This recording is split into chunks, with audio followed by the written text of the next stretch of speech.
Okay,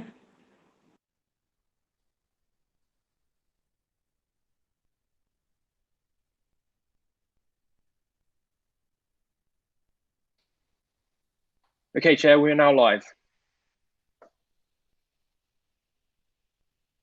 Okay, thank you very much. Good evening, everybody. I've just turned my camera back on. Welcome to this virtual development control committee, and welcome to those members of the public watching on the council's YouTube channel. Mobile phones, please ensure that your mobile, those in the meeting, those that mobile phones are switched off or in silent mode for the duration of the meeting. Thank you. Webcasting. This meeting is being broadcast live on the council's YouTube channel. A copy of the recording will be available on the channel shortly after the meeting. Members and officers are reminded to keep their microphones on mute unless they are called to speak. Members can indicate that they wish to speak via using the meeting chat function. Please do not use this chat function to ask questions of officers or councillors because they will not be answered. And I will just remind everybody in the meeting that if you wish to mute and unmute, you can do that very quickly using Control D rather than scrolling around and going down to the bottom bar. Members of the public are reminded that the planning application process is constrained by the need to have regard of current planning policy at national, regional and local levels, as well as all other material planning considerations, including case law precedent. The decision-making process is often just quasi-judicial because local planning authorities have to act reasonably within the bounds of planning law and the above considerations, and are not free to determine planning applications simply because of the weight of public opinion. I'm now just going to pause very slightly and ask Democratic Services if I'm being heard okay or whether I need to turn my video off again. Sam, could you just advise me on that, please? So to confirm, Chair, your audio feed is very good, but it's just your picture quality. So it may be best just to turn off the picture quality. It may improve your audio. Okay, sorry to everybody not to be able to see me. I am still here. I will turn the video off. Thank you. It seems to be a slight turning it off, but it's worked fine, I think. So I'm sorry that you can't see me, but I am still here. Now, who's here in front of us? This is our first remote meeting of a development control committee. So we've got people on screen and their pictures will probably be sort of mixed up between officers and councillors. So I'm just going to go through. The elected councillors who are present remotely in this meeting are members of this committee and will decide what action this committee takes on the issues it considers. We also have a number of officers present whose cameras are switched off and are here to advise the committee on the issues before it, or mostly switched off. I will now turn to each councillor in the meeting and ask them just to say good evening so we know who's who. And I'm just going through in alphabetical order. So Councillor Roy Aurora.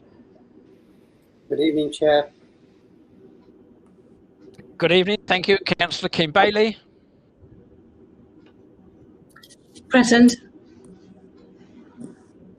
Thank you very much. Councillor Patricia Bamford. Good evening, Chair.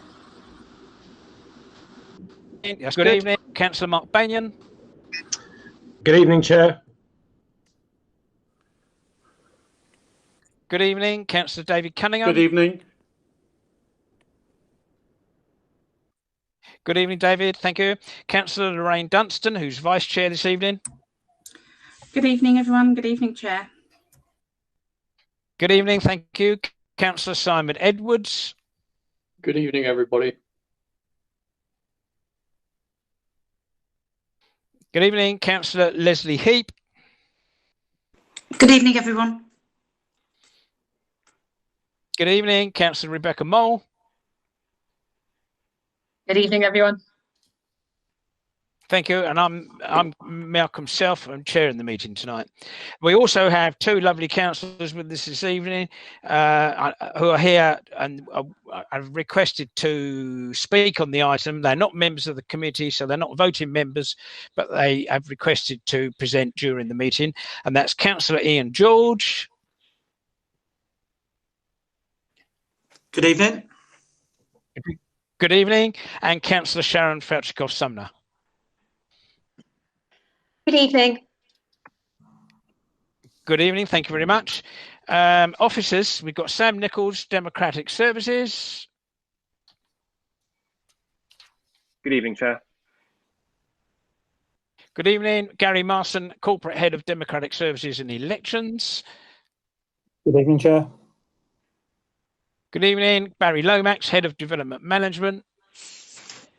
Good evening, Chair. We've got Toby Feltham, Lead Planning Officer for Strategic Major Developments and Planning Delivery. Good evening, Chair. Good evening. Tim Naylor, Assistant Director of Strategic Planning and Infrastructure. Good evening, Chair.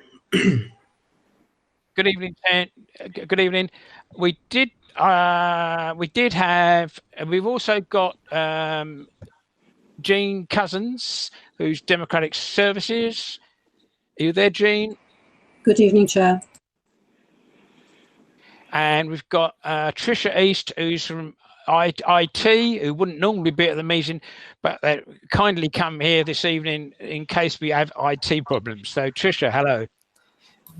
Good evening, Chair. And I think we've got George Mann with us. Is that right? Yep. Good evening, Chair. Good evening. Have I missed anybody? No, I think that's everyone, Chair. Excellent. Sorry that, but I think it's useful to know exactly who's who. There's a as far as public participation goes, there is a registration scheme for residents and applicants wishing to participate on the planning applications that we're considering this evening. Members of the public who have registered to speak will be contacted at the appropriate time to notify them to join the meeting.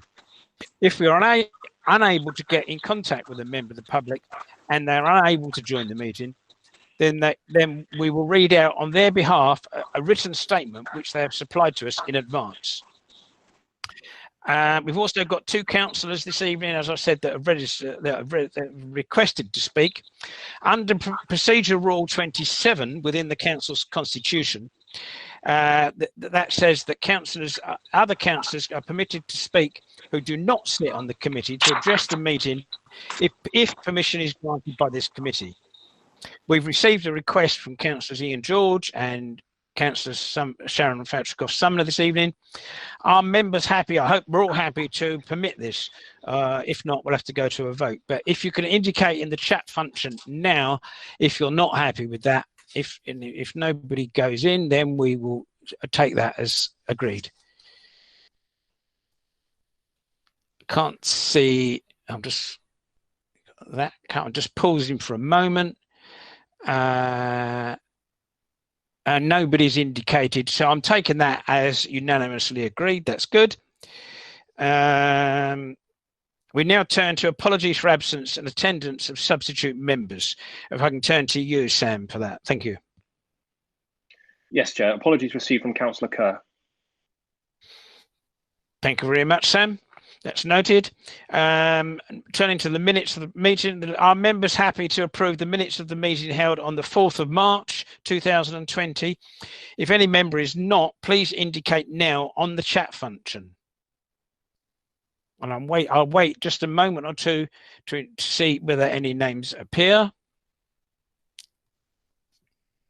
No names are appearing. Speak now or forever hold your peace. So I'm taking that as agreed. The minutes of the meeting on the 4th of March is agreed, and I will sign the hard copy of the minutes when circumstances allow.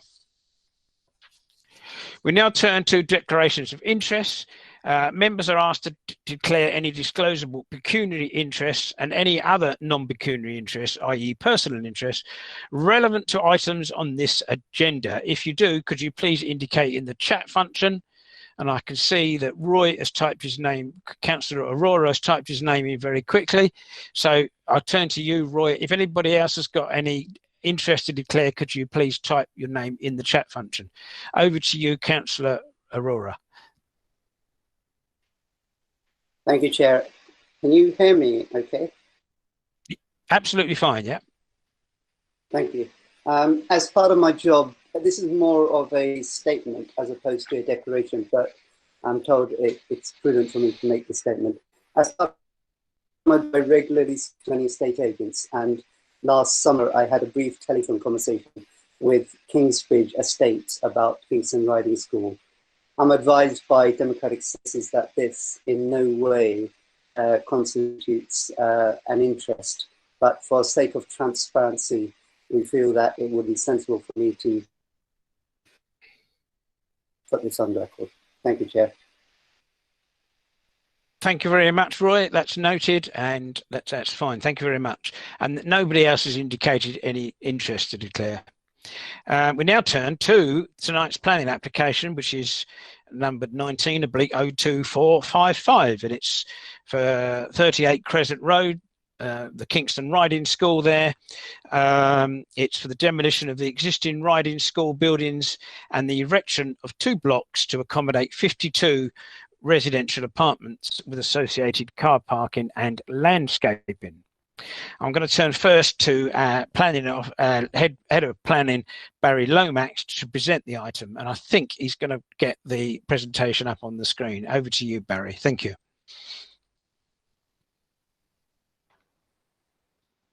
Thank you, Mr. Chairman. Can you confirm that you can see the presentation on the screen?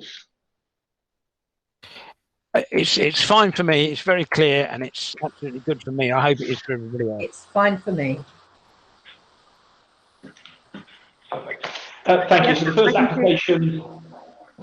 application this evening is at Kingston Riding Centre, 38 Crescent Road, and it is for the demolition of the existing buildings on site and the comprehensive redevelopment for residential units. On screen now, you'll be able to see a site plan showing Crescent Road along the top, and then we have Kingston Hill will be where my screen is indicating here, with Cumberland House, High Ashton, Deer Park Close, and Crescent Road is indicated on screen. Here we see an aerial photograph of the site taken from above Richmond Park, showing the application site as indicated on screen, Cumberland House and Kingston Hill, High Ashton, Deer Park Close, and then Crescent Road. On screen now you see an existing site plan. As indicated on screen is the existing outdoor arena, and as we move down through the site we arrive at the indoor current riding arena. The site moves or slopes upwards in the direction indicated on screen. This is the highest part of the site, and it falls down in this direction. On screen now you see a host of existing elevations of the buildings. The buildings on site are of a nondescript equestrian use in the main, an indoor riding arena and a selection of stable blocks and a 2-storey office accommodation. Here we have some photographs of the site. This first one showing the entrance onto Crescent Road. This photograph taken in the opposite direction. And then as we take you around the site, we see a host of equestrian buildings. And then we come to the key site constraints.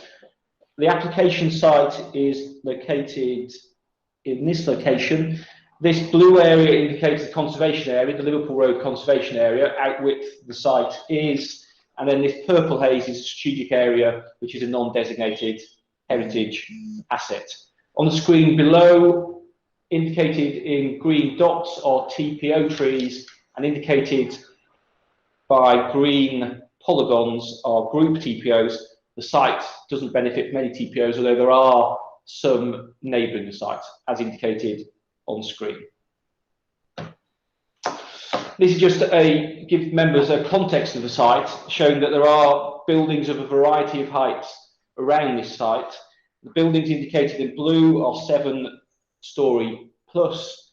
Buildings in purple are around 2.5 stories, orange at 4 stories, and the green at around 3 stories. So looking now in slightly more detail, the application is for the demolition of the existing buildings on site and its redevelopment for residential purposes. It is proposed that 52 units are constructed within 2 blocks of accommodation. There will be a mix of 1 bed, 2 bed, 3 beds, 32% at 1 bed, 32.7% at 1 bed, 50% at 2 bed, and then 17.3% at 3 bed.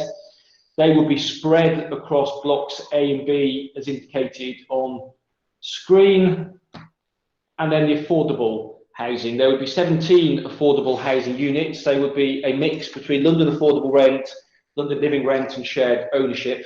There's a correction to paragraph 11 of the officer's report where it indicates that all the rented are London affordable rent. That is a mistake, and paragraph 34 of the report is correct. So that's 7 London affordable rent, 4 London living rent, and 6 shared ownership. Each of these affordable tenure types are what the Mayor of London would class as genuinely affordable. As a way of example, London affordable rents are on average less than 50% of the market value. London living rents are on average around 67% of market value.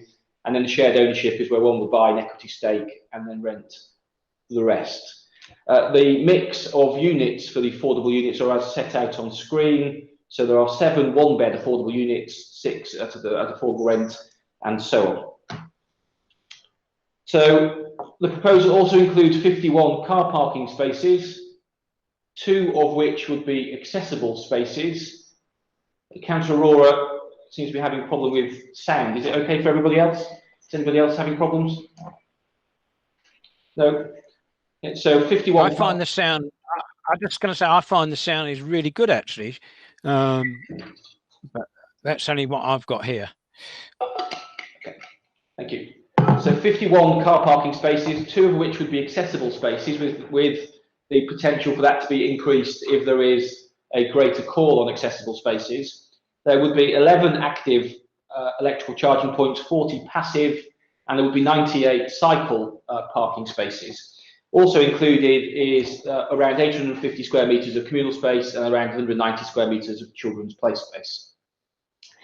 If I take you now to the proposed site plan, you see here on screen Block A and Block B, both of which are to be situated on land which is generally flat at the moment. So there's very little regrading of land going on. This is Block A is where the indoor arena is currently situated, and Block B is where the stabling blocks are currently situated. If I take you now through the ground floor plan and upwards, so you see here the ground floor plan, moving now to proposed, focusing on Block A ground floor plan. You see here 2 entrance locations located as indicated on screen, and then we move into the first floor plan. Members will note that there is a change in this floor plan to one which has been circulated previously. Previously, all residents weren't able to access the lift. Now the scheme has been amended so all residents have access to the lift, and as such, all the affordable residents will have access to the lift and will have access to both points of access. Now going through the second floor, you see again all the residents on the second floor having access to the lift, and again through the third. Here we have a roof plan showing the photovoltaic cells and the lift overrun, and then we see proposed Block A elevations. The building is of an architecture of its own, although it borrows elements of the local vernacular with gabled features, dormer windows, and this vertical emphasis. Looking now at Block B, a similar arrangement on the ground floor, moving through to the first, second, third, and onto the roof, where you see a similar arrangement of photovoltaic panels and the lift overrun. And here we have a very similar design, although this is of a red stock brick compared to a more yellow stock brick of the previous scheme. You see the heights as indicated on the screen in front of you. Then we have some cross sections through the buildings as indicated on screen. The application also proposes a substation to be located within the area to the north of the car park.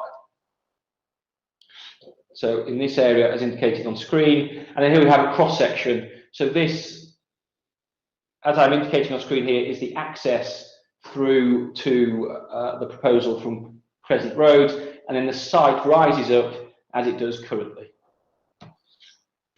Here we have a few CGIs, computer-generated images of how the proposal would look. This is taken from the access road. This access road is a shared surface, although it is 6 meters wide at its widest point, with some closing down areas as you move down this access. That has been assessed by our Highways Authority colleagues, and they are content that it is a safe access. Here we have the access in slightly more detail, showing the 6 meter gap at the entrance, which is a requirement. So there is a 6 meter gap for 10 meters entrance, so as to prevent any queuing on site. The transport assessment submitted with the application and supported by the Highways Authority demonstrates that there's a negligible increase in traffic movements in the AM and PM peak. Moving down the access track, you see it reduces to 4 meters. This is a design feature so as to slow traffic on what would be an otherwise reasonably long straight access road. These plans here show a tracking diagram for a refuse vehicle, showing that a refuse vehicle and indeed a fire tender would be able to enter and exit the site in a forward gear. Turning now to a tree plan. There are very few trees on the site. There's a lot of trees surrounding the boundaries of the site. The proposal seeks the removal of a couple of grade C trees, I believe, so not trees of a high quality.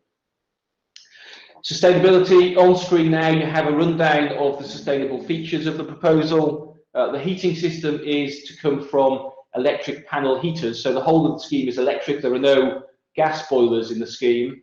You then see the water cylinders, again electric, which is what we would expect to see. We wouldn't expect to see gas generated heating, and then the photovoltaic cells.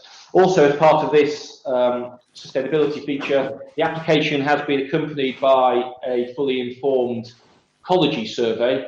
That ecology survey has been assessed by the council's biodiversity officer, and the biodiversity officer raises no objection subject to the applicant carrying out the development in accordance with the recommendations contained in the ecology reports. On screen now you see the amenity areas. You see two general communal amenity areas, and then you see a child's play area. Each of the flats, whilst having access to private amenity balcony spaces, they are less than the 10 square metres which is in the SPD Kingston's guidance. However, they are within the size limits as set by the London plan. Where there is a shortfall of 10 square metres, as per Kingston's supplementary planning design or planning document, that is met in communal space or provided in communal space. The application proposes by way of a legal agreement for the securing of the affordable units, for the scheme to be car capped, for each property to have access to a car club membership and free hours, for the electrical charging points to be provided, for an early and late stage viability review, and for carbon offsetting. Members will have received the late material, which sets out some additional comments which have been received by residents. They've been set out in late material and covered in the officer's report. And Mr. Chairman, the recommendation is to approve the development subject to the completion of a legal agreement to cover the sections in the officer's report. Thank you, Mr. Chairman. Thank you very much, Barry, for that very comprehensive summary. I just want to check that everybody could hear that okay, particular Councillor Roy Aurora. Roy, could you indicated that the sound initially was just breaking up a bit, but were you able to hear everything okay? It is essential that everybody can hear everything all the time. Roy? Yes, indeed, Chair. That was just momentarily. I was losing the sound. It's fine afterwards. Oh, it's just momentarily. Excellent. Thank you very much for confirming that, Roy. That's really good. Before we move on to public speakers, we've got two councillors who've indicated to speak, as already indicated. I'm now going to ask Councillor Ian George to speak first. It's going to be over to you, Ian. There's no set time limit for this, but you won't be surprised that I'm going to ask you to be as concise as possible, and preferably keep to the same 5 minutes that's set for the objectors and applicants when they come. So thank you. Ian George is a ward councillor for this area. Thank you. Over to you, Ian. Thank you. Yeah, thank you for letting me speak on this application on behalf of the Coombe Hill ward councillors. Many local residents have contacted me with concerns. As I understand, the previous application was refused due to lack of affordable housing, not meeting the 50% target, not being an efficient use of the site, and loss of a sports/recreation site. It would seem that this application still fails on two of those original reasons for refusal. It still doesn't meet the affordable housing target mentioned in the refusal. Despite increasing the density to tick the efficient use of the site box, there is also the loss of sports recreation site that it still fails on. Now, there is talk of re-providing in Chessington, although this isn't definite and cannot be relied on in this instance. However, even if it were re-provided in Chessington, how would it help?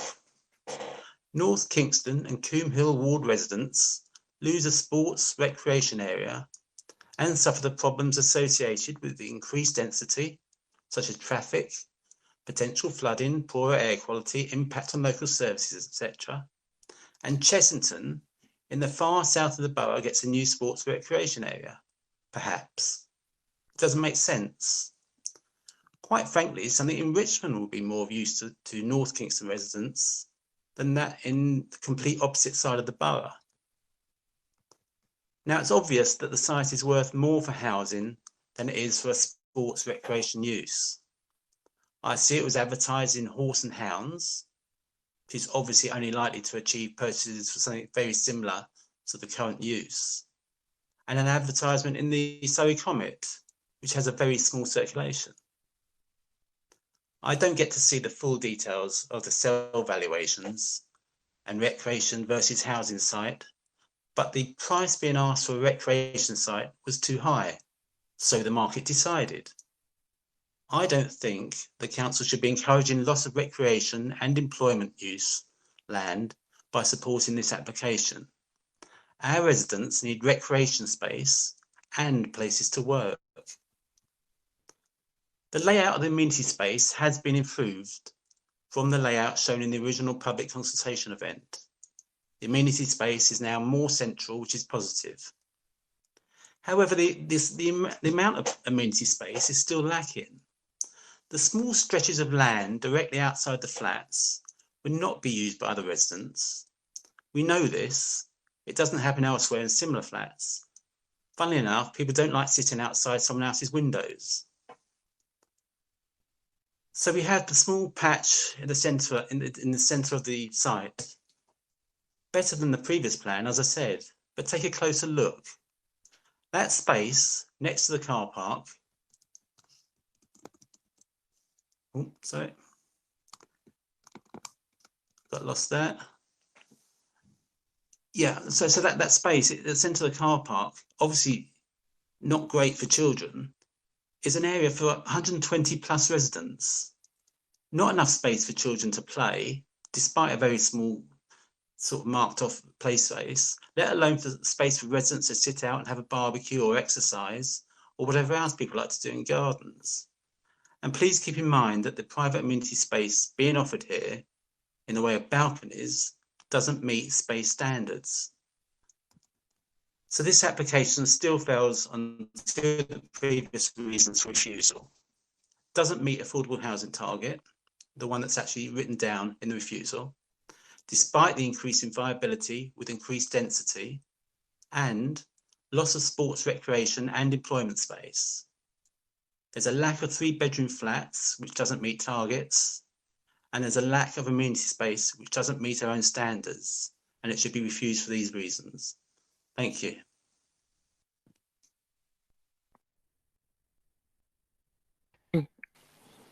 Thank you very much, Ian. Thank you. I'll now turn to Councillor Sharon Felchikoff-Sumner. I'll say the same to you as I said to Ian. There's no set time limit for this, but I would ask you, of course, to be concise and certainly to keep within 5 minutes if you can, please.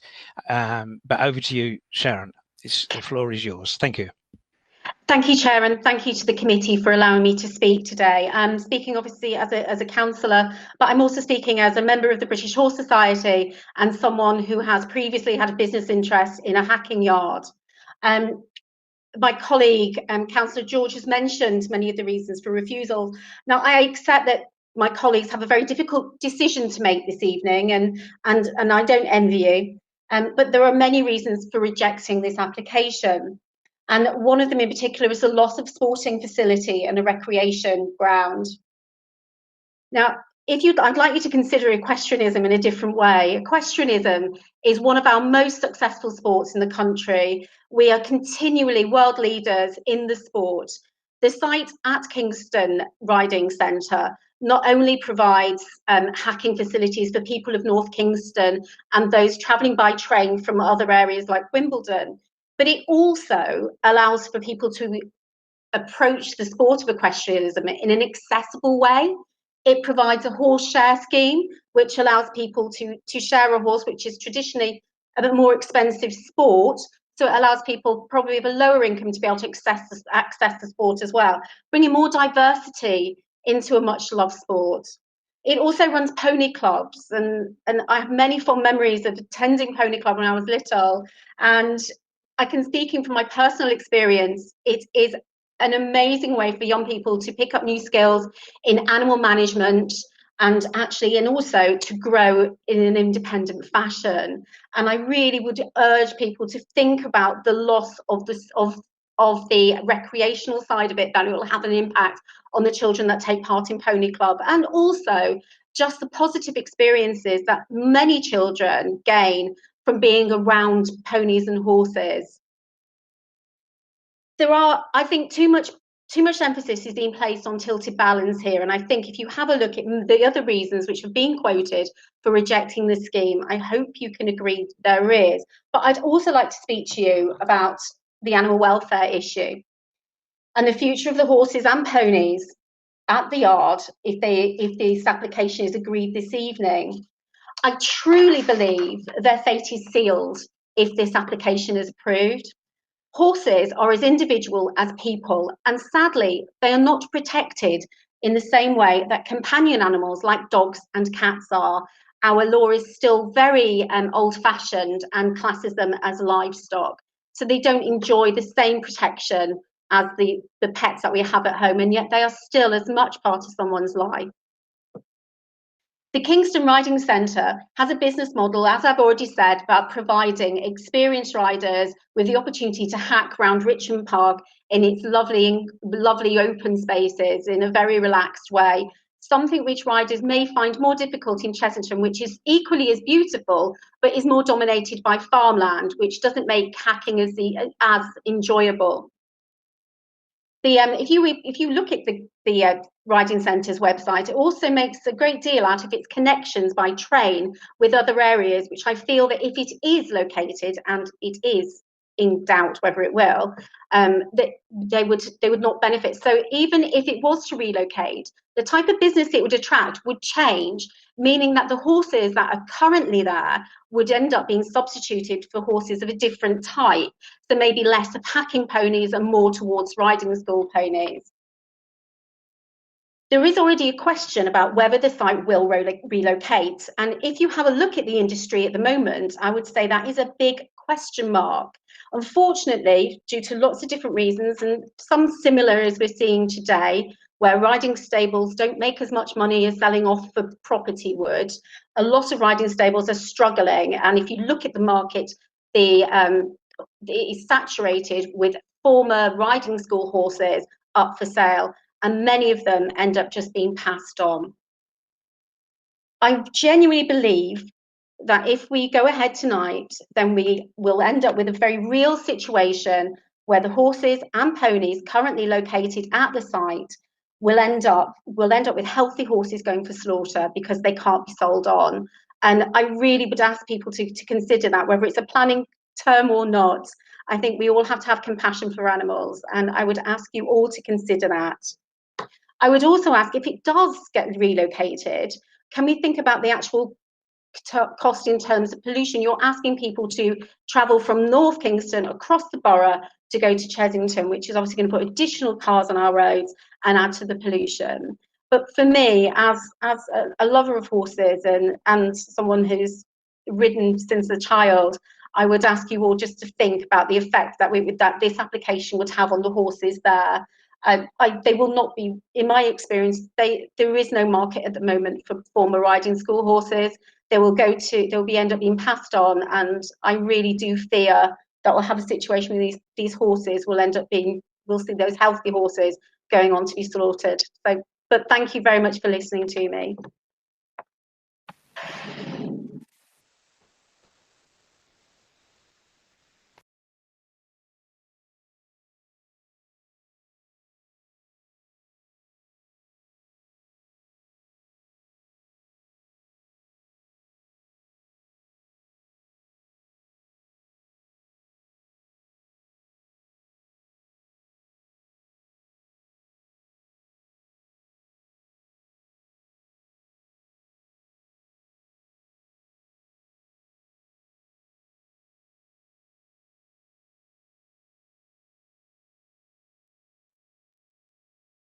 Chair, you're muted at the moment.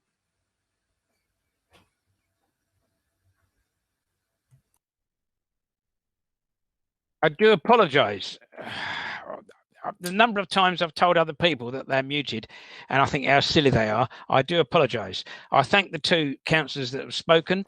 We've now got two registered speakers this evening.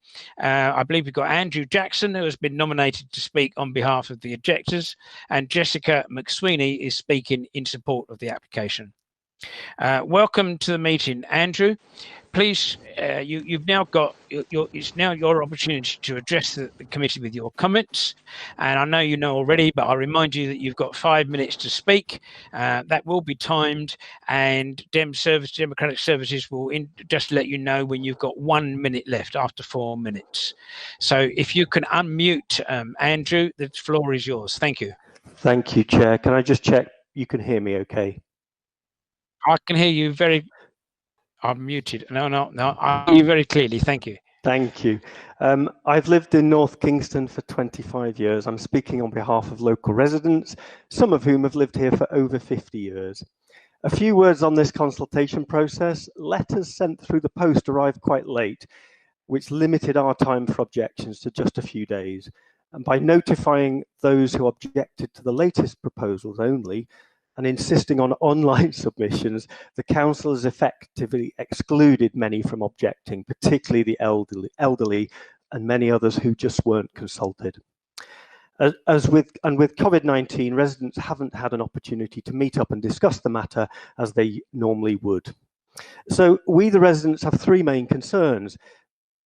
As the councillor before me so eloquently put, horses are important.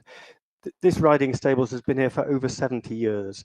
The sight of horses on our streets and in nearby Richmond parks gives a real non-urban character to this area. This facility provides important recreation for adults, children and disabled children in this immediate area. The horses are a fantastic way of calming traffic. Talking of traffic, adding 51 cars to an already busy cut-through road is a mistake.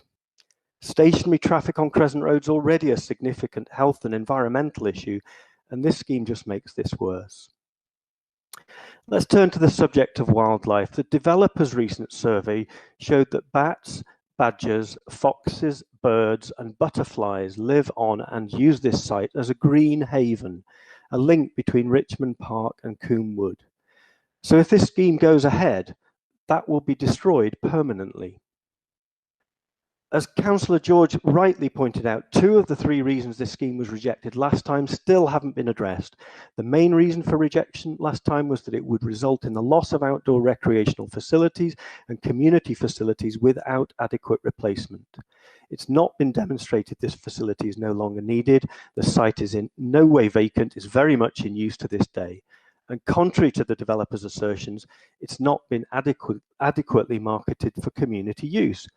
There was no website for the site, a single for sale site, a couple of ads, one of which was in a local free newspaper. This proposal doesn't meet the policies in the core strategy. I think it's DM5C and DM24. And on social housing, as Ian rightly pointed out, it doesn't meet the council's own policy of 50% provision, contrary to policy DM15 of the core strategy. Since this previous refusal, bats have been found. The latest survey identified no fewer than 6 species of bats. In the developer's own report, bat activity was described as high, and roosts were confirmed on the site. As a protected species in UK and European law, it's an offence to deliberately disturb bats where disturbance impairs their ability to nurture their young, hibernate or breed. It's an offence to damage or destroy a breeding site or a resting place of a bat, and the developer hasn't applied for a European protected species licence, nor have they proposed any mitigation. And the plans we were shown, we were consulted on, included a pour door, a separate entrance to Block A. This is segregation. The London Mayor sets a clear requirement for tenure blind development, and this scheme doesn't meet that. The previous Prime Minister's on record as saying it should be impossible to tell the difference between full price and affordable housing. So another policy breach, D5, London Plan 2019, Inclusive Design, Barry. So there are multiple failures to meet planning policies here. But finally, if COVID-19 has taught us anything, it is that we, the committee, the planners, the developers, and yes, we, the residents, all have a role in shaping the new normal. In a climate change world, cars, carbon, and profits for the few don't come first. The natural environment, climate, and social friendly policies do. The Council declared a climate emergency in June 2019, yet in front of you now is a scheme guaranteed to destroy habitat, build on open land, and ensure the destruction of a protected species. If you approve this scheme tonight, horse riding in Richmond Park becomes a thing of the past, and another recreational site is lost forever. The choice is clear. Replace cars with horses, give the developer £3.4 million profit, or keep a community facility, one which is good for people and good for wildlife. So on behalf of the residents, please act for us and for future generations and vote to refuse this application. Thank you. Thank you very much. Thank you. You kept your 5 minutes. Thank you. We now turn to Jessica McSweeney to speak on behalf of the applicants. Obviously, you've got the same 5 minutes. Time it from when you start speaking. If you can unmute Jessica, and the floor is yours. Thank you. Okay, can I just check that you can hear me? Right, I'll unmute you. We can hear you absolutely fine. Thank you. Perfect. So good evening, my name is Jessica McSweeney. I'm from Carter Jonas and I'm the planning consultant for the applicant London Square Developments.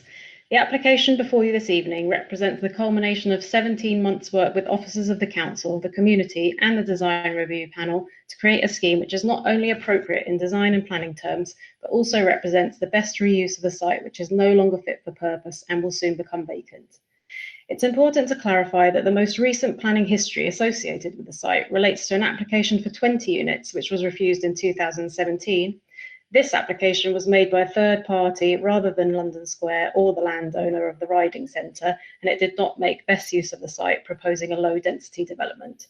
Furthermore, the applicant had not explored marketing the site, nor had they made any tangible plans for the relocation of the riding centre at that time. Since then, the landowner has identified a new site in Chessington for the relocation of the riding centre, and a number of planning permissions have already been secured for their riding facilities there, including indoor and outdoor arenas and stables, with live applications also in the system to secure details associated with these facilities. The existing owners are passionate about horses and are taking their business with them to Chessington, where they have bought the site and they are choosing to move to for more grazing space. It's worth noting at this point that London Square does not have any ownership interest in the Chessington site, and therefore it would not be logical or reasonable for the sites to be linked by a legal agreement. And I'm happy to take more questions on this point afterwards if that would assist. Simultaneously, with the cooperation of the landowner, London Square has marketed this application site to ensure that there's no interest from any other party in purchasing the land for a riding centre or an alternative recreational D2 use. The site was not advertised for a specific price, and the marketing campaign commenced in January 2019. In the meantime, we have taken the opportunity to engage in meaningful and extensive pre-application discussions with officers, the design review panel, and community via public consultation. As a result, the design of the scheme and the mix of residential units has evolved considerably, culminating in a proposed development which will provide high-quality accommodation and amenities for future residents. In terms of design, the site sits on a number of levels, and we have therefore been very conscious of limiting any impact on neighbouring residents.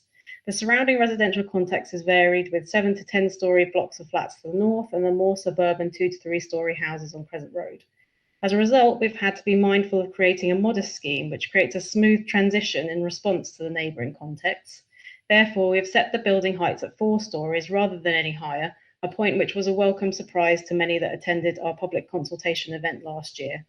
The massing is designed so that the roof is pitched with the 3rd floor set within the roof space, giving the buildings a less bulky feel of 3.5 storeys than a typical 4-storey building.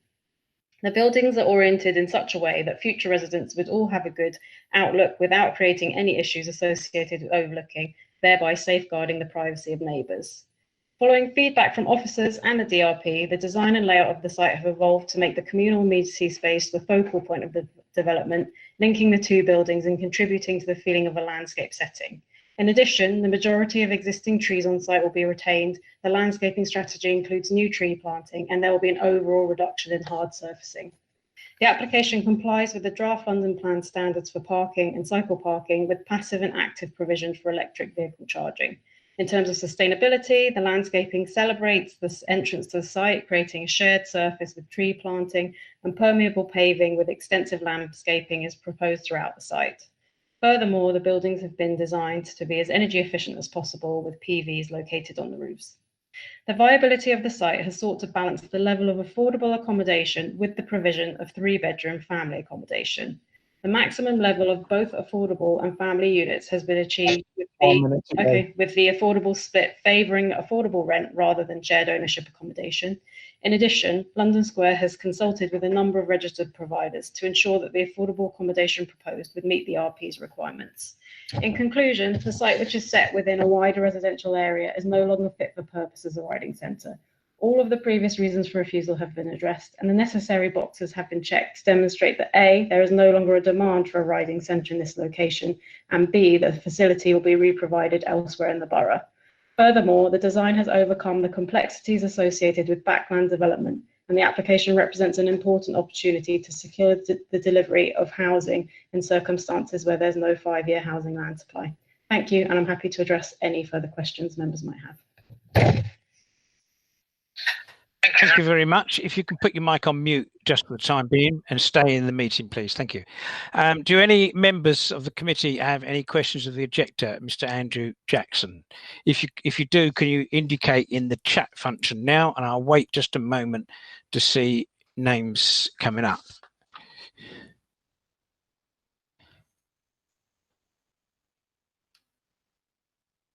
I'm waiting, and there's no name, there's no questions of the objector. I'm just going to give that one last chance because I don't want to miss anybody. If any councillor wants to ask an objector, if you can unmute even and just say hi. But no, there's no questions for the objector, so thank you, Andrew. Sorry. I'm now going to turn to questions for the applicant.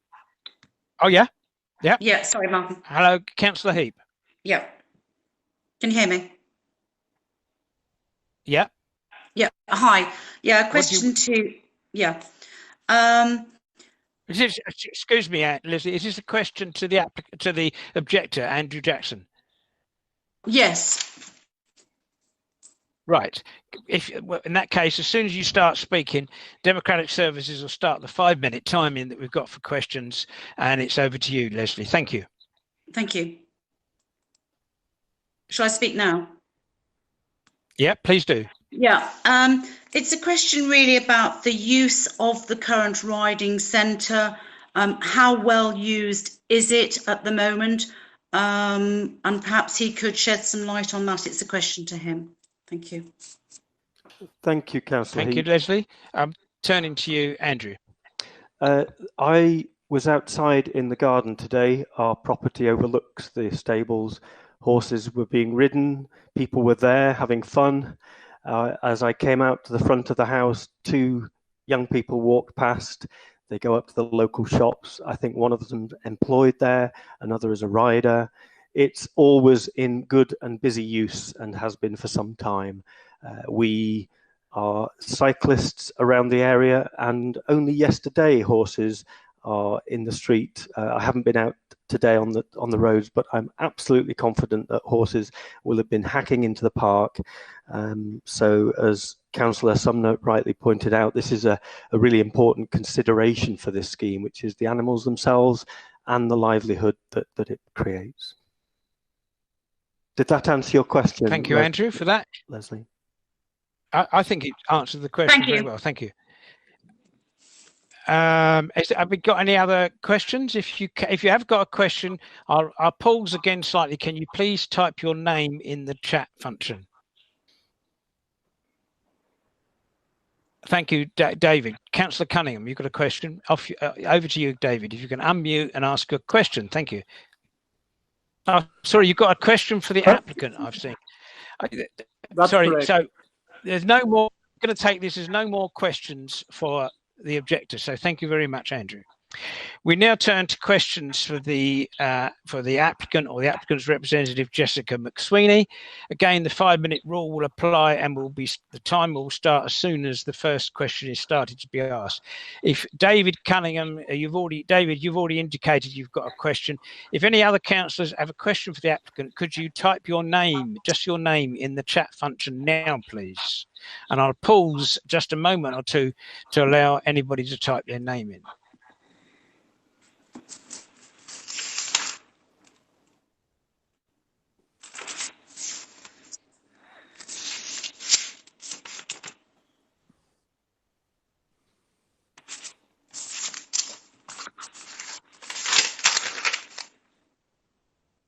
In that case, I've got questions for the applicant from, if we've got time, in this order.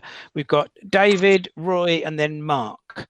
So over to you, David, and we'll start the 5 minutes just from when you start speaking. Thank you. Thank you, Chair.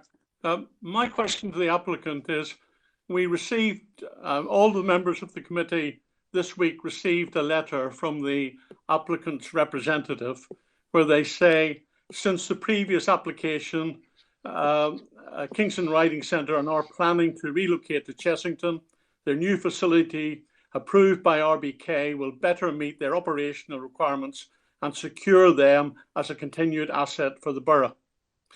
As I understand it, and it's clearly set out on the agenda, you as the applicant are not prepared to enter into any agreement, either as part of a 106 or a unilateral undertaking, or any sort of statement regarding providing this element. So therefore, why should we on the committee take any view as to the reality that a new riding centre at Chessington will be provided should this Kingston riding establishment to be? Thank you, David. I think we've got the question. We've got others waiting to ask questions. I'm going to turn to Jessica, please, if you could unmute and answer that. Thank you. Okay, so the existing riding centre, I don't know if members have seen it. I think a video may have been prepared last week, but it's in a kind of state of disrepair. There's no outdoor grazing, and the current owners are making a loss in this location because they can't attract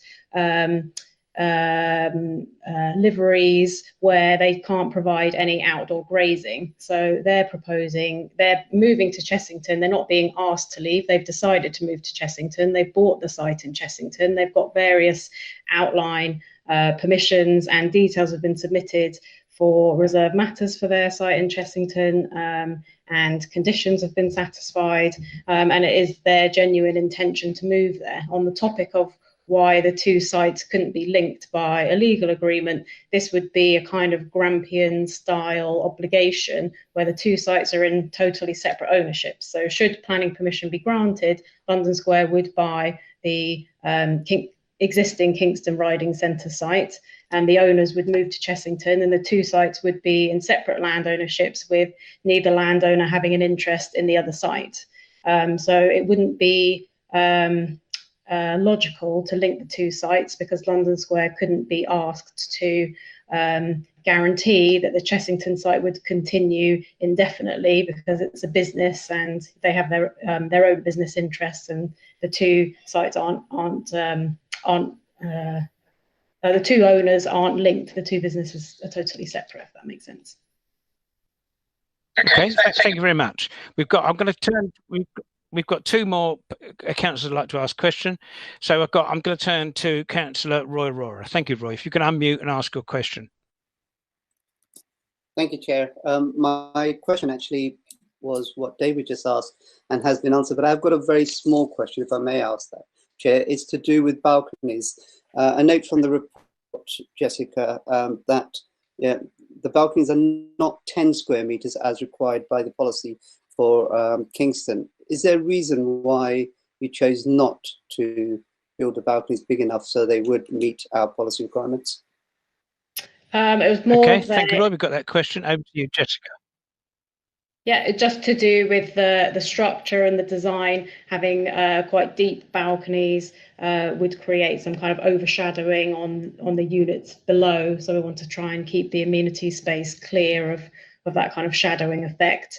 And because there is a much larger amenity area in the centre of the site, we could compensate for the loss of the lack of 10 metres on the other on the balcony point. So yeah, I hope that answers the question. So where they're not meeting 10 metres, that has been re-provided for communal amenity space and more. Yeah, thank you very much. I think we've got the answer to the question. I think. Thank you very much, Jessica. Councillor Banyan had indicated to speak, but in the chat, but my question has been answered. So in that case, if there's no more questions, and I imagine we're getting towards the end of the 5 minutes, so I'm going to say thank you very much to you, Jessica McSweeney.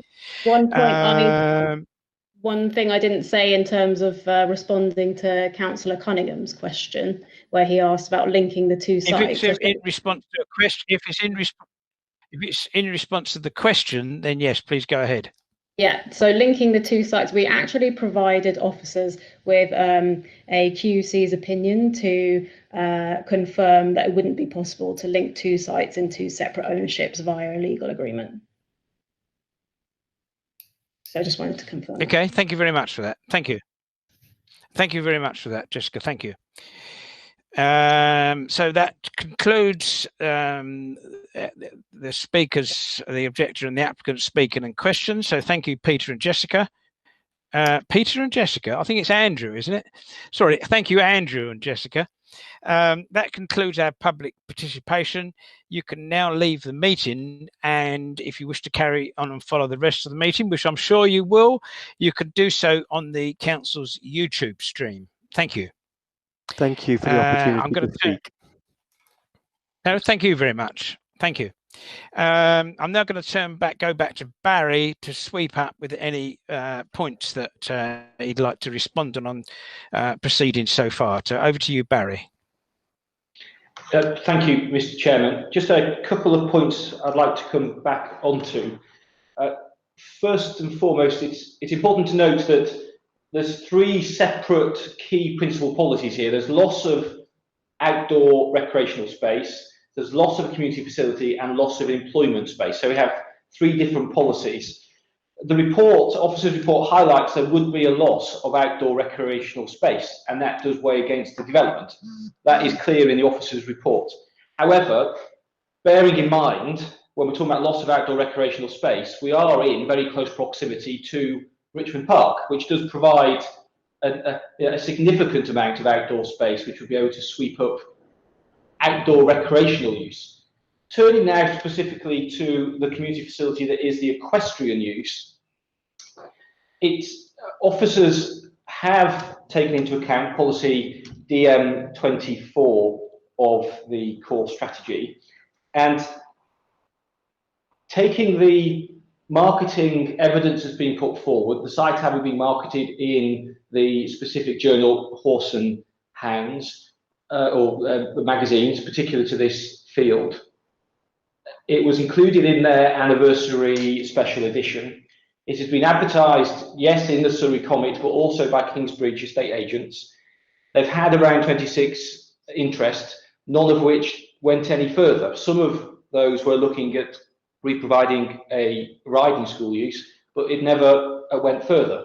So officers have taken that evidence into account. The latest evidence from the British Equestrian Trade Association, where they highlight that the number of households that are owning horses is dropping, although they do acknowledge that the number of riders is increasing. But the costs associated with keeping horses is quite a cost. Councillor Sumner referenced that other stables were struggling. There are other stables in the immediate area to this. You have stag stables at the top of Kingston Hill and other stables in the immediate area. Taking all those into account, officers consider that policy DM24 has been addressed. There is there's evidence that it's no longer required on this site. There are alternatives provided, and if members were concerned about being re-provided, the actual policy uses the words can be re-provided, and of course this can be re-provided in Chessington on the site they have permission for. So the policy doesn't require it to be guaranteed. The policy doesn't say it must be re-provided in terms of DM24. It just says can be provided. So officers taking all that into account consider the policy DM24 has been met. A couple of other issues I'd like to cover. Traffic. The Highways Authority consider that the increase in traffic movements in the AM and PM peak is insignificant and would not have a detrimental impact or a severe impact on highway safety, in line with the requirements of policy or paragraph 109 of the framework.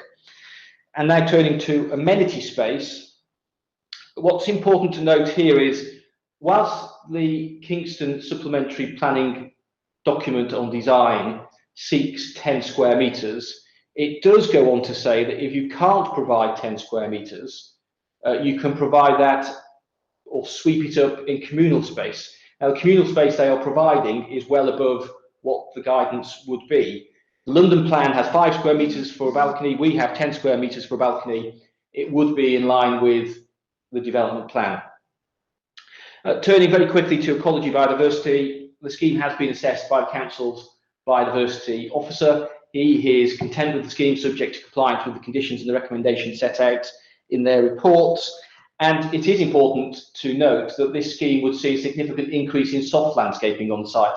Most of the site is laid out to hard landscaping at the moment. This would be returned to soft landscaping. And finally, with regards to the welfare of animals, of course, we have no certainty what will happen to horses. We imagine they would find other liveries or other stables, indeed maybe Chessington, but that is not a matter that we can take into consideration in assessing the application. And on my final point, and the key consideration is, of course, policy DM24 protects the use of the land. If members consider that it fails policy DM24, we do have the tilted balance, which we will talk about in the debate. But policy DM24 doesn't say that this must be operated as a stables. The owners have indicated they are not making money on this site.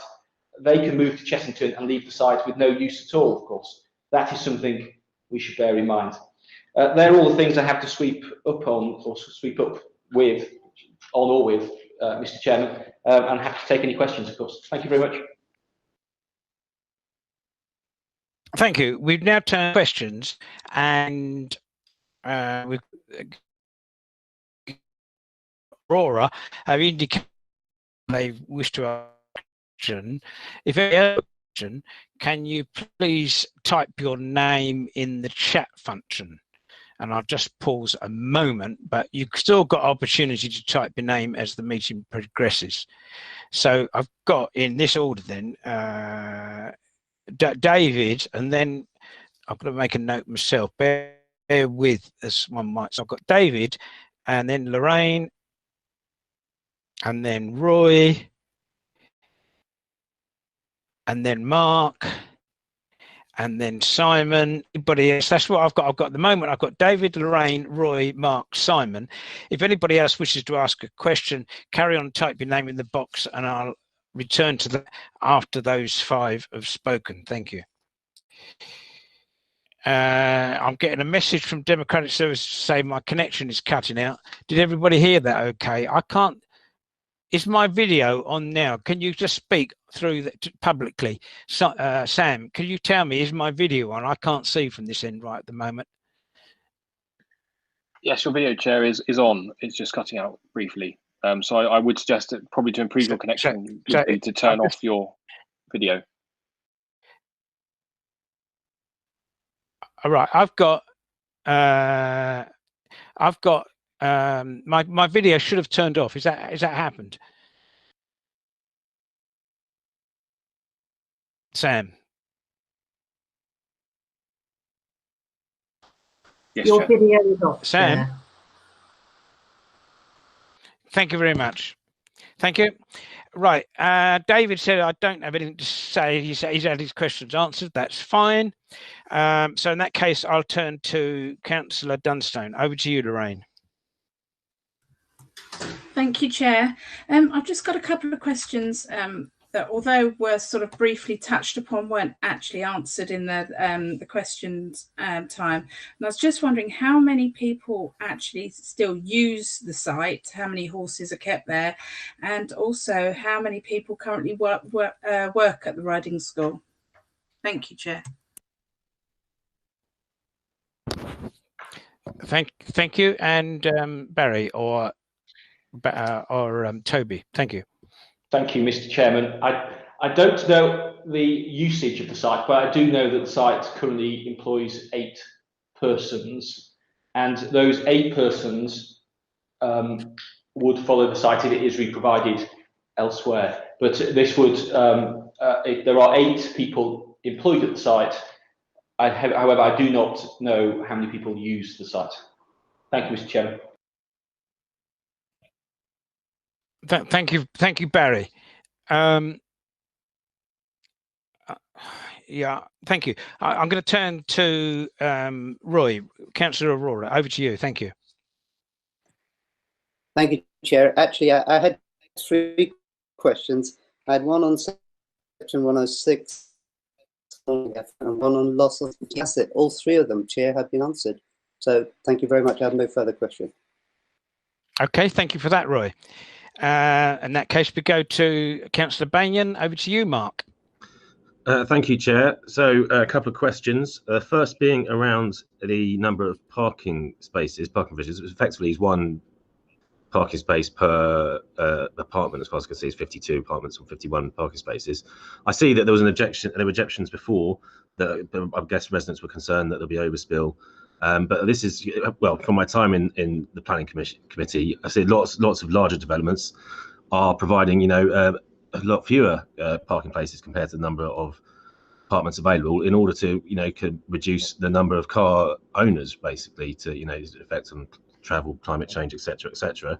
This doesn't seem to be in keeping with that kind of policy. And obviously, if you've got car capping, then that should that should, you know, prevent people from parking elsewhere, if there are CPZs, I guess. I was just wondering why that's the decision to build so many car parking places, and if that could be reduced, or if that's something, you know, that's being considered and discounted for whatever reason.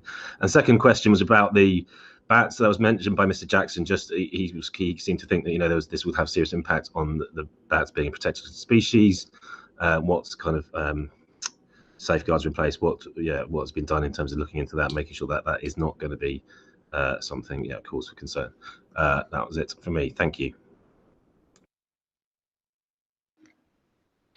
Thank you, Mark. I think I'm unmuted. You are. I was, yeah. Thank you, Mark. I think your first question, I'm not sure if it was a comment or a question, but you're asking, have officers, maybe I can rephrase your question.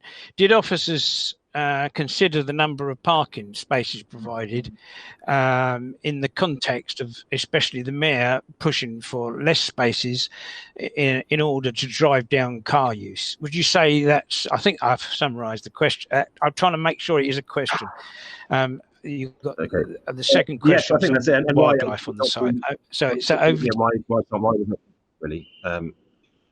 Okay, thank you, Mr. Chairman. Looking at car parking, officers working with our friends and colleagues in Highways Service seek to reduce the number of spaces where we can. This site has a low level of public transport accessibility level. It's only a level 2, which is on a scale of 1 to 6. Is pretty low. Although there is bus routes up and down Kingston Hill, you are, although it's only, I think it's about a kilometres walk, slightly less than to Norbiton Station, it doesn't have very good public transport. So cognizant of not wanting to encourage parking in the side streets, this scheme provides the 51. However, at the same time, so as to encourage people not to be reliant on the car and to use alternative measures, cycle provision is high at the proposed levels. And the scheme also has a 2 years free membership of a car club to encourage people to use car club provision. Looking now at the bat issue and any other protected species that may have protected status, a developer will generally acquire a license post permission. So they would have their permission and then seek to achieve a license to derogate from the Habitats Directive. What we're here as a committee to do is to know whether we have an understanding of the species which are going to be affected. We do, that's in the ecology survey. Whether we have an understanding of how they're going to be affected, we do, that's in the ecology survey. And whether we have an understanding of whether there can be mitigation, and we do, that's in the ecology survey. So in terms of, as officers, do we have sufficient information to demonstrate that we've met our duty under Section 40 of the Natural England Rural Communities Act? Officers would say we have, and that's been sense checked by our colleague in the biodiversity. Thank you, Mr. Chairman. And thank you, Barry. I'm going to turn to Councillor Edwards. Over to you, Simon.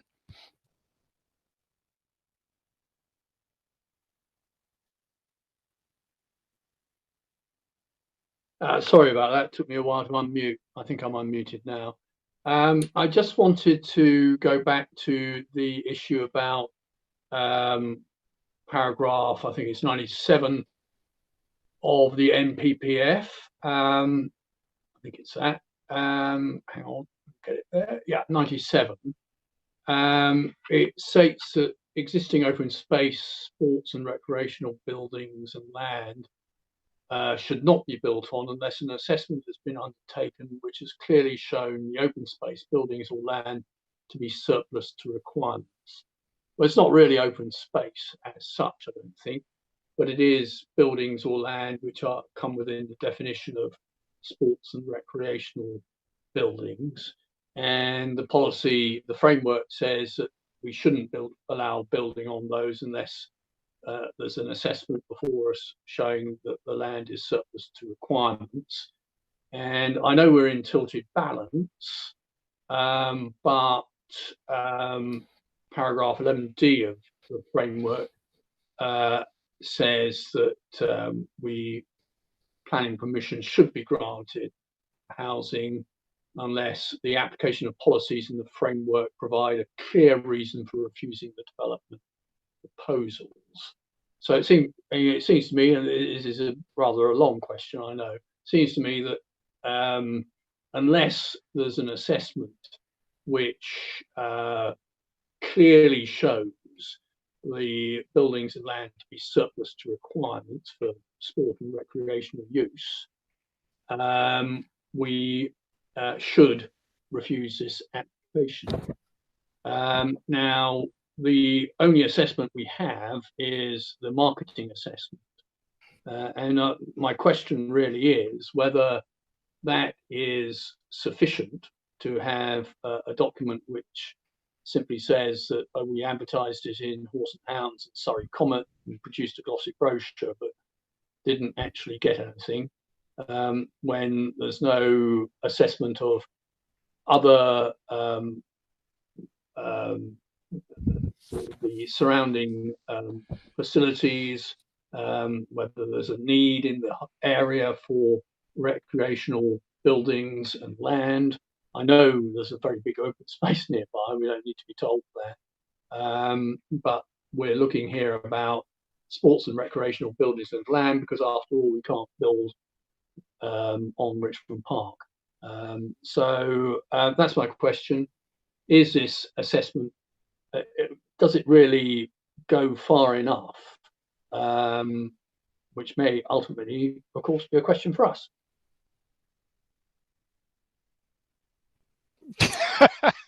Thank you, Simon. It may be a question for us, but maybe Barry has got a comment on that. Thank you, Barry. Thank you, Mr. Chairman. So we could have a long debate, and I'm sure we don't want to have a long debate because you get very bored of me talking about planning, about whether paragraph 97 provides a clear reason for refusing the development in terms of then maybe disengaging that balance. Now, paragraph 97, unlike other paragraphs in the framework, doesn't direct that development should be refused, doesn't use the word refused, whereas paragraph 109 does use the word refuse. I think the word refuse is used 9 times in other paragraphs where you have a direct, you should refuse if.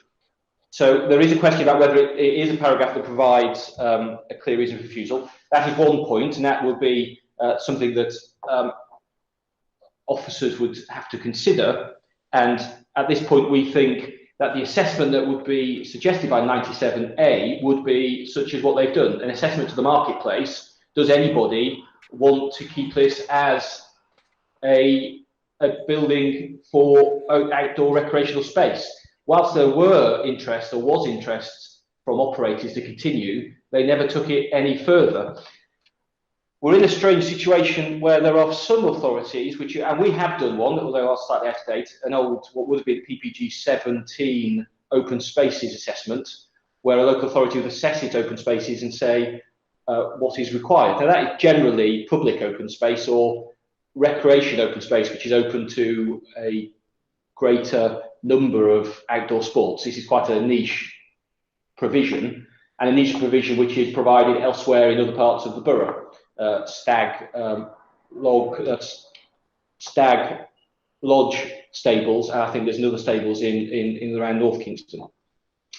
So in short, officers consider that there has been sufficient assessment to demonstrate that this is surplus as in the market doesn't want it for outdoor recreation, and therefore we don't think that it would fail 97, and therefore if members did think 97 provided a reason to refuse, we would say that it doesn't breach that in any event. If you have any further questions on that, I'm happy to take them, but thank you, Mr. Chairman. Thank you, Barry. It was quite a long question and quite a long answer, and I think you've answered it as best as you possibly could. There's no other requests in the chat function for questions to officers, so we now turn to the debate and the decision. I'm going to call upon those members who have notified me in advance that they wish to speak. If any other members wishes to do so, could they indicate by typing your name in the chat function? I'll pause just for a moment so we can summarise those that speak. Those that have already indicated were, and I've lost my place now. So if you wish to speak on the debate, can you just type, whether you've indicated before or not, could you please type your name in the chat function? And I'll pause just for a moment to allow all those names to suddenly come up.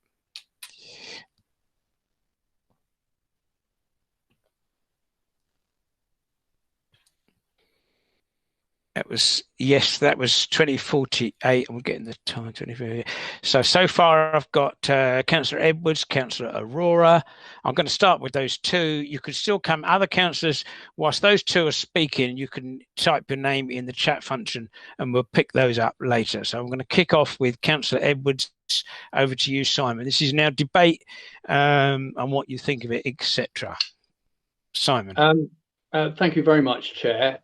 My question, which you've all just heard, was also a little bit of a speech.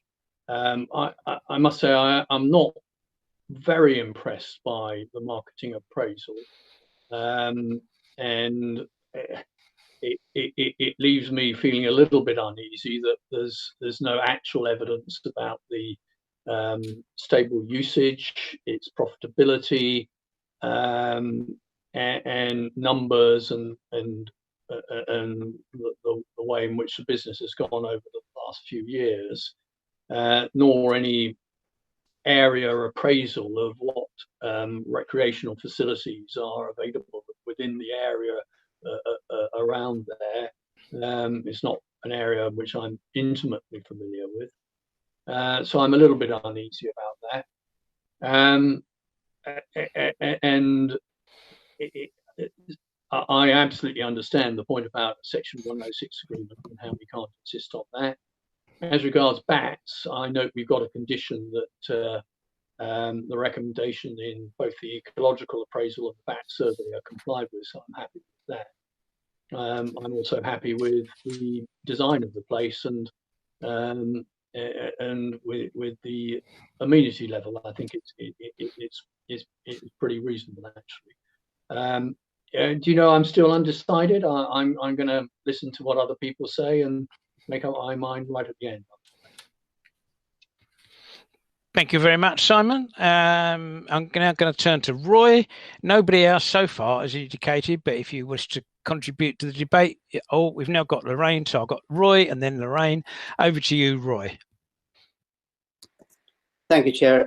Some of the points I was going to make have been just made by Councillor Edwards, so I won't repeat those insofar as I have some reservations whether a robust enough marketing effort had been carried out. But what the other point I did want to make is to do with affordable homes, affordable housing. I accept that the applicant is offering 32.7% affordable homes, which compared to other applications is impressive, and I don't doubt that. My only concern is this is actually a brownfield site. There is nothing there. There are no houses there at the moment. If there ever was a site where we could meet our target of 50% housing, I would expect a site like this one to achieve that. So I'm disappointed that hasn't happened.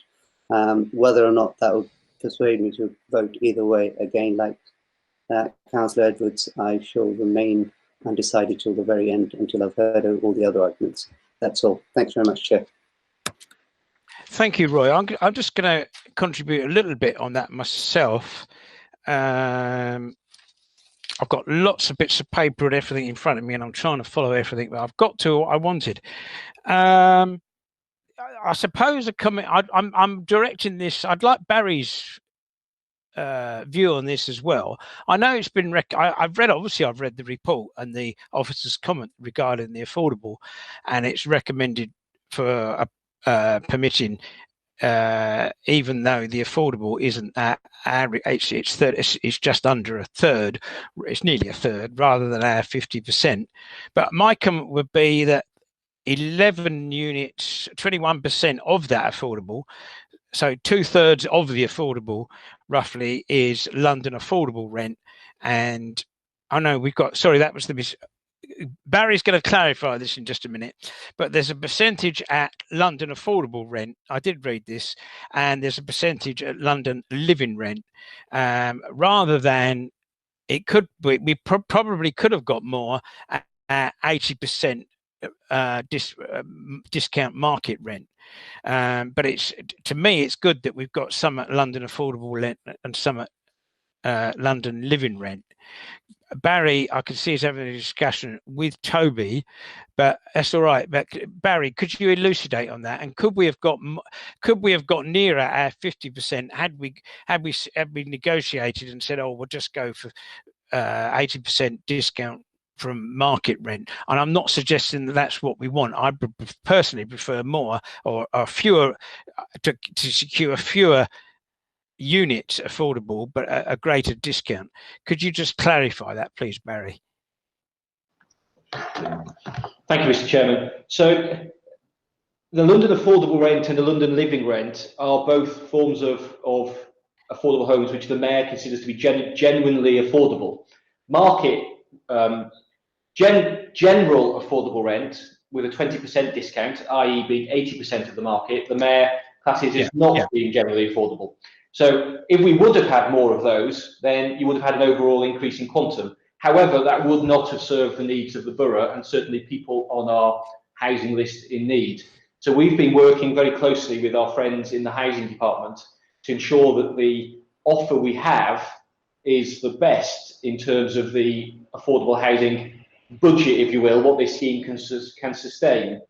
Interestingly, the profit levels on this site are below what we would ordinarily expect to see. It is below the 17.5% on GDV, which is where we ordinarily would settle on. So we have been working hard through Toby and his officers to get the best possible offer. And officers would say that that carries significant weight in favour of the proposal. Thank you, Mr. Chairman. Thank you, Barry. I think you summarised what I was trying to say, but summarised it much better. Thank you, sir. Lorraine. Thank you, Chair. So I'm struggling with this loss of community space and the evidence behind the loss of community space, because we don't know how much of the community actually use it. So I'm struggling with that a bit, and I'm also whilst I'm not particularly happy about the lack of on-site affordable, I do recognise that it will go through a viability check prior and later on in the process. So hopefully we'd be able to increase that. Again, it's a shame that we haven't brought up the 3 beds and increased that, but I understand that's part of the viability as well. So had we have increased that, that would have reduced the number of possible affordables that we could have had on site. So my real problem at the moment is this loss of community space and not being able to evidence how much of the community actually use it. Thank you, Chair. Thank you, Lorraine. I'm going to take that on board. I'm sure everybody else has, and I should certainly return to that probably. But Mark wanted to contribute. Over to you, Mark. Thank you, Chair. Yeah, I'm finding it quite a difficult decision to make as well, like many of my colleagues. So I guess, my main concern in terms of the granting of permission would be loss of your community space. I think it's a shame. I know there's a pressure for houses, and that's, it's good to have, more houses in the area, but you losing that community space, I think it would be a shame. However, from what my understanding, I mean, if the riding school has already purchased the land in Chessington to move to, it sounds like they have made that financial commitment. So, we can't compel them to move there. It sounds like that's very much what they're intending to do. If we don't grant permission, there's a risk that this could be land with its limited usage could be, that could be stuck there. And well, you've got the riding school maybe with 2 pieces of land and the one they don't want. What happens then? I think it's that could be quite problematic, cost them lots of money. Maybe, I don't know what the effect that'll have on the business. So it seems like that they're intent on moving, and whether they've done enough marketing or not, I mean, it doesn't seem like there's much interest in kind of maintaining this as for the community use, which is the same. So I think overall my thoughts are that if we don't grant this, then it could put the riding school potentially in a perilous position and potentially use or not make the most of the land that is there. And on the affordable, I think I take Barry's points. I think it's good. Yeah, I mean the fact that there are truly affordable, if you like, properties there, rather than just ticking the box and having 50% affordable, which I've never actually seen in my 2 years seen a property that's actually had 50% affordable, unfortunately. But I think it's more important to have properties that are show a real discount to the market rent to actually help the people who need it most. So on that front, I'm satisfied. I think that's it for me. Thank you. Thank you, Mark. And Councillor Mole, it's over to you, Rebecca. If you can unmute and off you go. Brilliant, thank you. Yes, like everyone else, I think it is one that we're weighing up. I think I feel more like Councillor Bainan, where I'm more on the side of being minded to approve, not because I don't understand the kind of emotional objections, which do have some weight with planning if you look at the sports and community facilities. And yeah, I feel like from what the report said and the from what Barry Lomax explained tonight, that there isn't enough weighting that could be given to whether to the fact that it hasn't been marketed properly, which I think would be a big one. So at the moment, I wouldn't be convinced that we have the correct grounds to refuse it. Yeah, I just wanted to say that because I feel like it is a hard one. So if colleagues would like to explain further why they might refuse, that would be helpful. Okay, thank you, Rebecca. Well, I guess, well, I think we're getting towards a vote, but Rebecca, nobody else has indicated. So I'm going to say a few bits. I think it's a difficult one in that, to me, it revolves.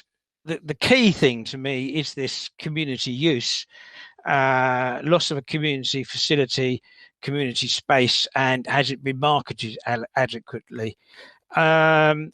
I visited the site this afternoon because I do like site visits.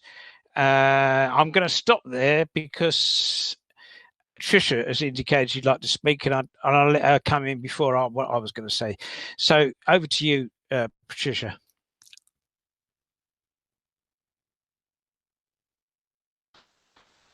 Okay, thank you. Thanks very much. I think this is quite a tricky application, personally. I am a councillor in Chessington, and I'm very aware of the level of ownership of horses has changed in recent times. I've got friends who own horses and friends who've got shares in horses as well.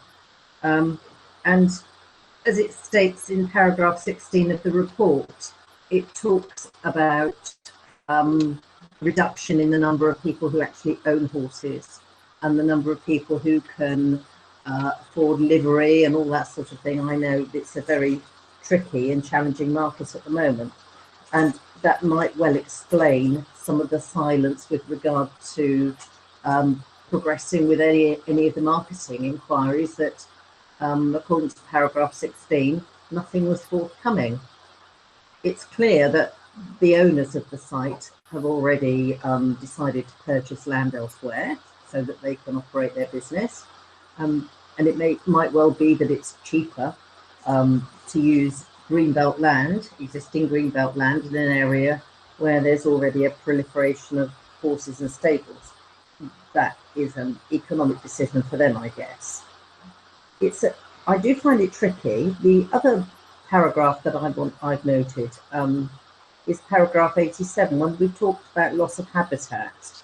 Paragraph 87 actually says that there's a reduction of hard surfacing and an increase in the soft landscaping on this site, which makes me feel that on balance, you might actually encourage a better biodiversity. Now, I realise that you can't make an omelette without breaking eggs, and so there's going to be massive disruption in the building of these huge blocks.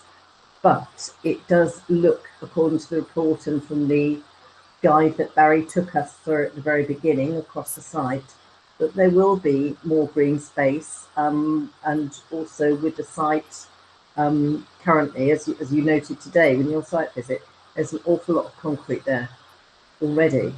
So it might actually open up this site for a more natural environment.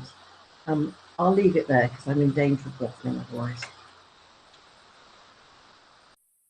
Thank you very much, Sorry, Tricia. just sorry, I think you. If I may. Oh, one yeah. more thing. Go on. I do quite like the fact that the heating and cooling systems are electrically based, which makes it far more sustainable because you can use sustainably produced electricity rather than fossil fuels in doing that. And that's a plus point as far as I'm concerned, as well as having the PV panels on the roof. I'm not sure whether there's any grey water in use, so that's something that's only just occurred to me. I probably should have asked during questions, but I didn't. But I don't know if there's use of any grey water on the site. There might be an opportunity to get clarification on that. And I'll finish there now. Thank you. Thank you, Tricia. On the grey water issue, I don't know the answer to that, and I don't know if officers has got a direct answer to it. If you have, Barry or Toby, you could let us know. If not, we'll have to assume that there's grey waters not being used, coming into use. But do you know that, Barry or Toby? Thank you, Mr. Chairman. I don't know whether it is, but it is something if members were minded, they could condition that they explore the use of grey water in some part of the site, whether for irrigation, for the landscaping, or within the buildings. That certainly could be something that could be explored. I'd certainly support that. As you said, I don't know how we would do that, whether that would be an informative or a condition. We could easily put an informative on, I would suggest, should this be permitted, that the use of grey water is to be encouraged, and we'd encourage the applicant to explore this. Would that seem reasonable, Barry? It would, Mr. Chairman. Thank you. Thank you for that. I think that's it. So I actually did go to the site this afternoon. I saw your lovely video, Barry, and I went there this afternoon, and it's actually quite a difficult site to get your head around. For those that weren't able to go and visit, I hope that you've had a chance to see the site via Google satellite views, street views, Barry's excellent video and photographs. What struck me was, one, as I approached, I did walk around with their. I spoke to someone when I arrived, and they said, "Yeah, have a wander around freely as you like. Keep at least 2 meters away from anybody." And I did it. I kept a lot more than that. So, the slope.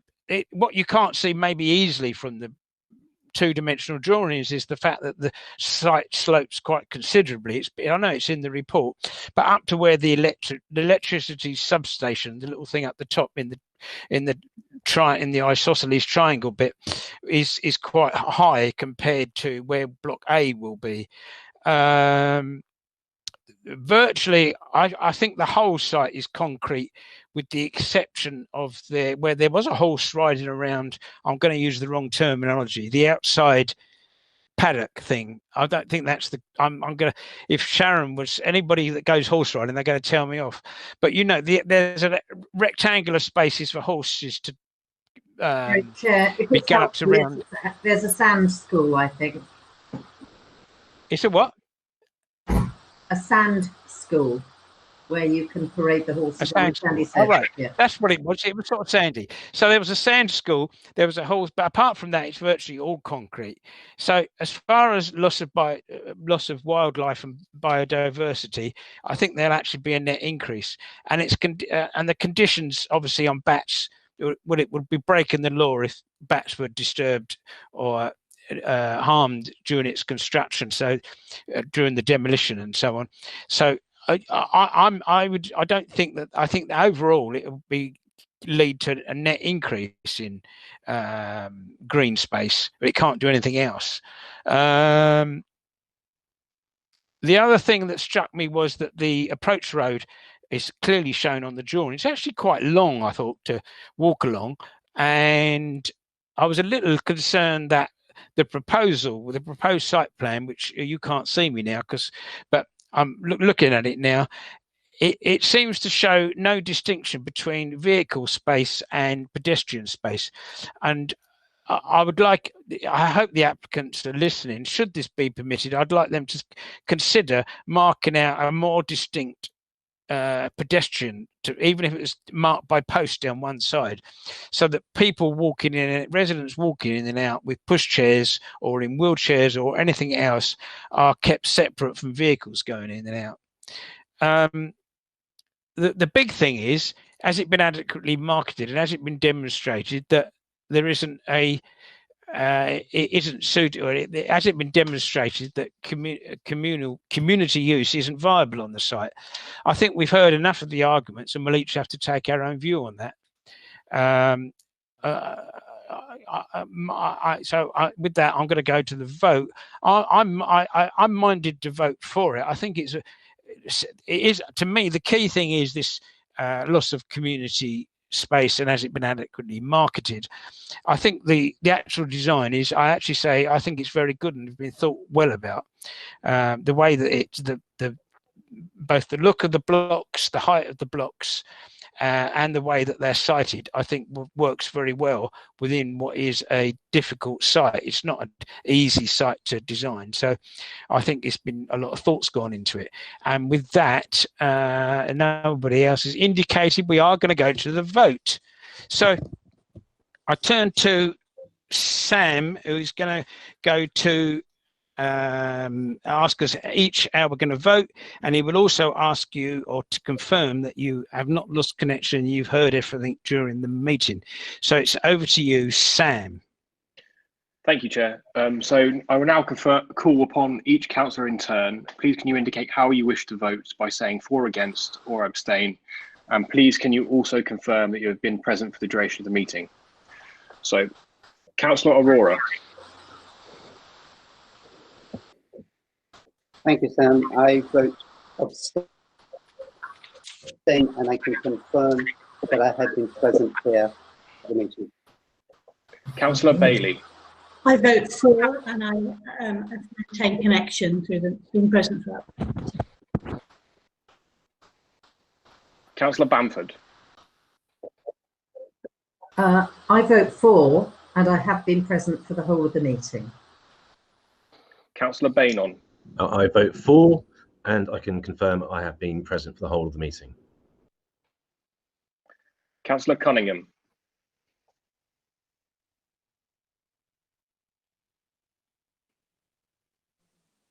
Councillor Cunningham. Oh.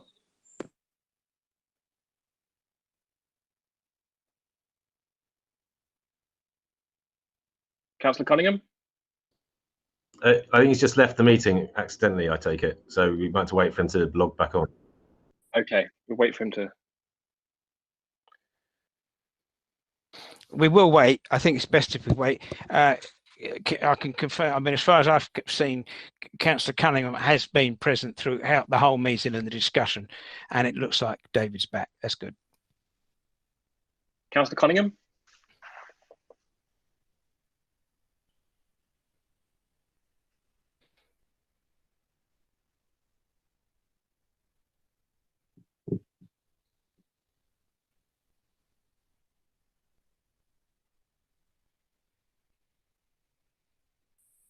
We can see you, David. Councillor Cunningham, if you're having trouble, you could type in your vote into the chat. If oh no, he's on. Yep. Sorry. I vote for, and I've been here throughout the meeting. Do you hear me? Thank you, Councillor Cunningham. Councillor Edwards. Sorry, Councillor Dunstone. Thank you, Sam. I vote for, and I've been present throughout the meeting. Councillor Edwards. I have been present throughout this meeting, and I am going to vote in favour of the application. Councillor Heap. I confirm I've been present throughout the whole of the meeting, and I vote for. Councillor Mole. I'm going to vote for, and I have been present throughout. And Councillor Self. Thank you. I'm going to vote for, and I confirm that I've been present throughout. Thank you. So that's 9 for and 1 abstention, Chair. Thank you very much. So in that case, the recommendation is agreed. Thank you all very much for your contributions. We now turn to urgent items authorised by the Chair, and you'll be pleased to know that there are none. And that means that the business is closed. I'm getting a request from Councillor Bamford. Yes, sorry. I just want to ensure that we have the informatives with regard to the the grey water, and I think there was something else. I can't remember what the other thing was, but there was something else as well, I think. I may have a poor recollection, but certainly the grey water informative. Well, in fact, we mentioned the grey water informative, so we did mention that during. We didn't. I spoke about the access road, but I don't think it's too late to change the. We've made the decision now, so I think that's it. Could you confirm that, Barry? Because we want to be clear that we've got things right. But to me, I think it's just the one informative. Is that right, Barry? Thank you, Mr. Chairman. The informative about the water, yes, was raised. With regards to the access, that wouldn't require a change in condition. That would just inform the way that officers discharge the relevant condition. So we would discharge that condition with the concerns that have been raised to ensure segregation and safe passage of pedestrians and vehicles in mind when that's discharged. So that wouldn't need an amendment or an alteration, and informative on water can be included. Thank you, Mr. Chair. Thank you very much, Barry. So there's no urgent items, and I conclude the meeting at 9:15 p.m. And I'd like to thank everybody for contributing so well. It's our first remote meeting. I found it quite taxing because I've got various things to look at here. I've got 2 screens and everything going on, and a lot of paperwork. But hopefully